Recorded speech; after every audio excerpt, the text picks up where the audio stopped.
Hello, ladies and gentlemen, and welcome. This is the radio guy, Dr. Mike Prince, as we have been fortunate, blessed, and I will even add the word honored to have with us for this football season head football coach of the Howard Bison, Coach Mike London. Coach, how you doing, sir? And welcome. It doesn't seem like it's been 11 weeks, but 11 weeks has come and gone. Welcome to this show, man. Thank you, Mike. I appreciate having been a guest over the past few weeks here. It's been really amazing to have conversations with you, not only about football, but we've broached other topics as well. And we ended the season with a loss down there at Hampton, 20-17. Much the way we won the previous week on the last second. We had the ball driving to win the game, and they made plays, and we didn't. So that goes off to Coach Bain and his staff. But I'm so proud of the team and the coaching staff. We were picked to finish 8th in the conference, and finishing second, is an accomplishment for the players, particularly our seniors. And so, we're excited about the future of Howard football and the alumni and stakeholders and people that support the program. And we're just looking forward to this recruiting class that we have right now. A lot of kids committed to us that are going to help us win on the field, in the classroom, in the community. So, again, I appreciate, like as I said, the weeks that we've had opportunities to speak, particularly your listening audience and who you reach, that, try to do things the right way. And hopefully, the good man upstairs shines down on you every once in a while and says, you know what, job well done. So I appreciate you, Mike, for sure. Oh, no doubt about it, my friend. Look, you finished 7-4, number 2. You already made mention. I can remember being at the MEAC media day, and they said Howard 8th place. And you got to take it. You got to, that's what they call them. They gauge them for whatever they gauge them. But when you look back, man, this was like a magical carpet ride. You break out the gates, pulling off. What some are still buzzing about with the win over UNLV at Las Vegas, took their money and took that spanking to them, and that was a proud moment, not just for Howard University, but for HBCUs across the nation, for underdogs across the world. And sometimes, Mike, you probably don't even realize the impact of that thing until you get a chance to reflect toward the end of the season. I know it's still early, it's still fresh. Have you had a chance to try to galvanize this thing on the year that you've actually had at Bison Nation? I tell you what, Mike, we just had our final team meeting with the entire team, with the seniors, and of course, after the game, very emotional. I hugged every senior who has exhausted their eligibility, and there were tears. There were tears of pride and of joy. The sadness was, that I couldn't have them for another year. But the accomplishments that they made. That even though the season ended with a loss, that the accomplishments during the year and the degree that they're going to earn from Howard. And by no means are they defined as being a football player, but a young man that has gotten a great degree, that has played on his final year on a winning football team, that won games, closely, that won historical games with national implications to it, and just had an experience, that they'll remember for a lifetime. So we just finished with celebrating our senior group and really starting the next phase of our guys that are returning, as the holidays go, Thanksgiving and the Christmas holidays that will come upon, that they will be the team for next year. So I'm sure, our banquet's going to be in January. We're going to sit and reflect and have the highlight tapes and give the jerseys and all that stuff like that. We're going to do that, have fun, laugh, but I'm sure we'll reflect back on a lot of things that occurred during the season that we'll be thankful for. Absolutely. We're talking with head football coach Mike London of the Howard Bison. They finished 7-4. Outstanding first year out the gates. You're also going to be tied to history. I don't know if you had a chance to reflect on this, Coach, but I'm pretty sure you're aware of the news by now that your opponent from your last game of the season, Hampton, they're going to be moving on to the Big South, and you guys on record will be the last MEAC opponent that they face while being a MEAC family member. Huh. Wow. I knew that they were moving on. The news came out, I believe, Thursday or Friday.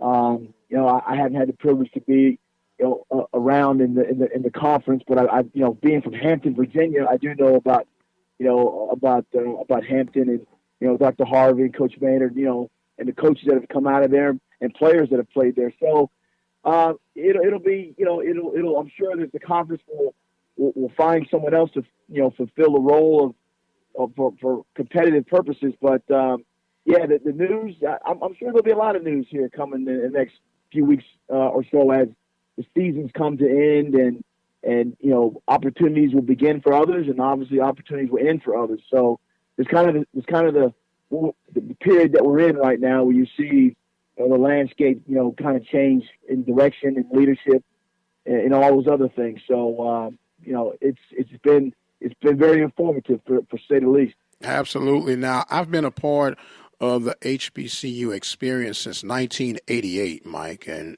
that's a long time. I know I'm dating myself, and some would say if I was a horse or a dog, they'd have put me down a long time ago. But I'm still around here kicking, doing what I can while I can. You being galvanized within your first year of this HBCU experience as the head coach, working through and over some stereotypes and some things that may have surfaced, may not have surfaced.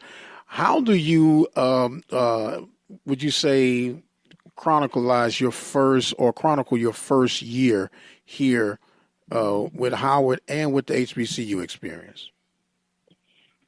Well, I tell you, it's I think we talked about when I first started talking, my first couple of days here, I'm young. Of course, I'm a member of the Phi Beta Sigma fraternity. And Go Mob! Where the original fraternities, started. And it just happened to be an anniversary. And the second day I was on the, I was in the quad area, and there were a group of Sigmas that were grasping hands and singing and celebrating, the historic, significance of the chapter. And I didn't know any of those guys from anywhere. It was my second day on the job. And so I joined hands with them and sang. And it just reminded me of when I was a student at the University of Richmond. In order to, for African Americans at that time, there were no, fraternities or sororities. And, in order to try to bring opportunities on the campus there, the first African American fraternity was started at Richmond. And so I was in that first line there, and we got recruited. We went over to Virginia Union University. We went to Virginia State. We went different places to get pledged. And so I just thought that when I got there, that there was kind of a bringing things back home, back to remembrance of the significance of who I am as a man, as a husband, a father, but also as an African-American male, that has an opportunity to go coach and teach.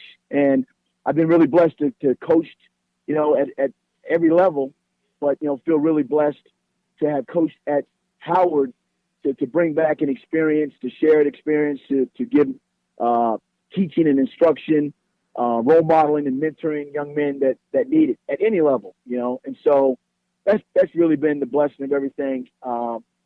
Just knowing that you got to be where your feet are, and my feet were in Washington D.C.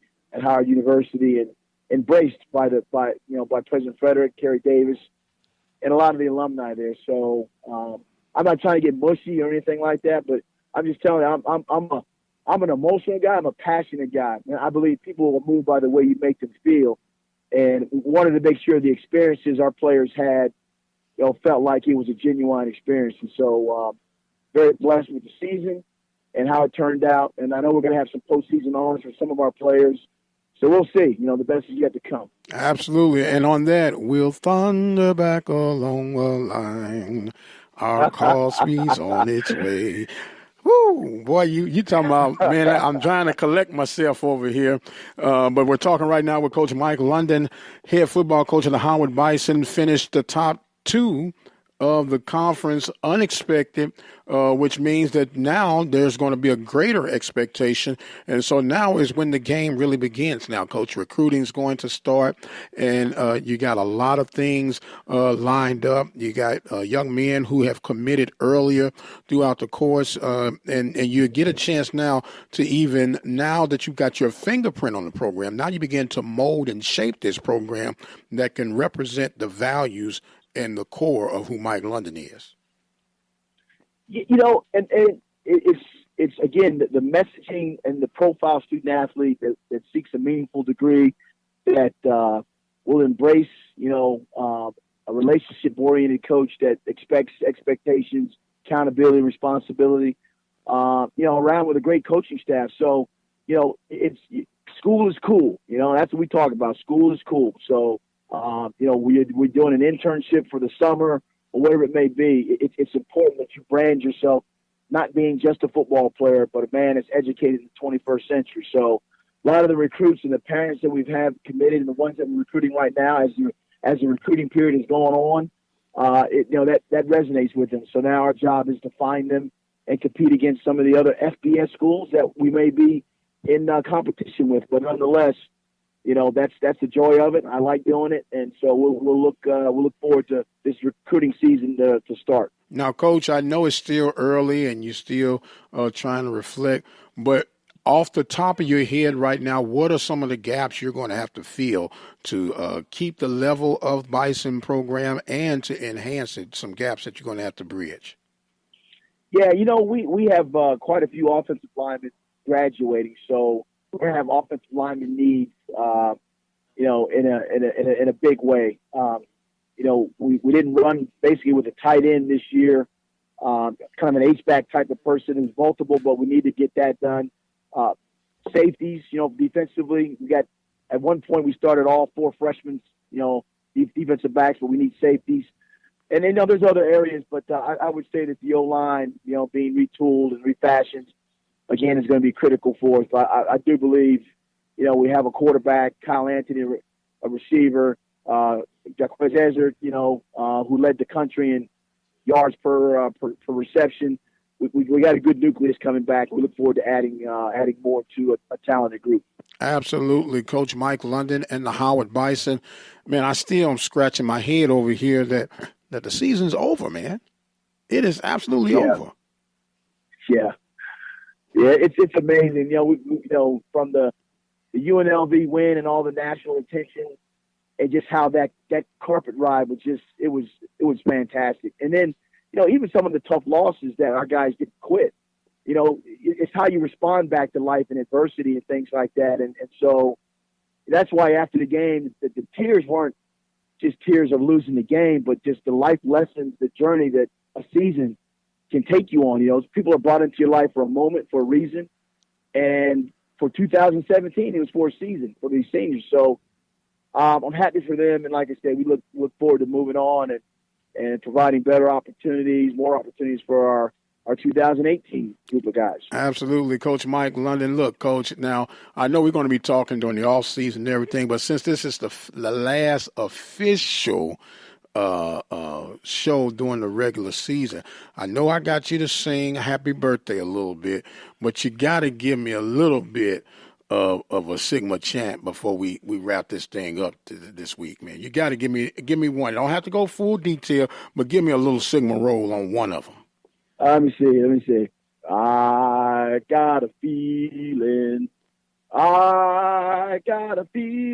brothers. I got a feeling somebody trying to sneak in the frat. There ain't gonna be no stuff bleep? Like that. Okay. That's all I got for you, Mike. I'm sorry, man. Look, I had to put the bleep in there. I didn't want to. I know. Hey, it's PG. It's PG version. I was gonna do that. So.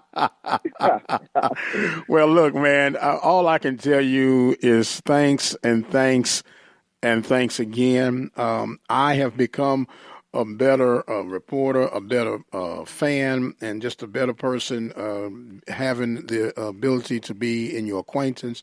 I look forward to the continued growth. I look forward to the continued success at the Howard program. And I just look forward to you, my brother, and whatever endeavors the Lord would send toward you and your family.